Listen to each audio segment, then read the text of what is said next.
موقع شب ماشین کجا پیدا کنم؟ آها آنتن دارم، میتونم اسنپ بگیرم. بس اسنپ بگیرم. تو رو خدا قبول کن، تو رو خدا قبول کن. قبول کرد. ماشینش چیه؟ چرا داره اینجوری میشه؟ درست شو، درست شو. وای من الان کجا بدونم ماشین یارو چی آخه؟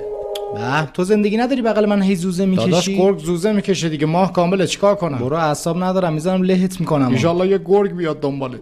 دلابو چی گاستی؟ یه نور دارم میبینم، فکر کنم یه ماشین داره میاد، خدا کنه خودش باشه. این چه ماشین عجیبیه. یا خدا.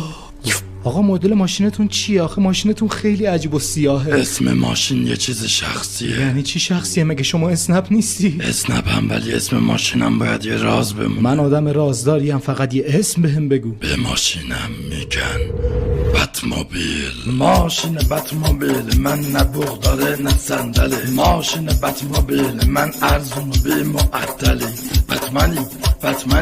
بتمنی دیدم خجالت لت وایسا من الان فهمیدم ماشینت بوق صندلی نداره. الان داره جدی میگی؟ برو آقا، من الان زنگ میزنم شکایت میکنم اسنپ ازتون. داداش ماشین سوپر اسپورت چی داره میگی؟ الو پشتیبانی اسنپ. بابا اون فقط یه آهنگ یا بود. آقای سیاهی اومده ماشینش نه بوق داره نه صندلی. داداش ماشین من لیمیتد ادیشن شوخی بود. لطفا سری ماشینمو جایگزین کن. نکن آقا.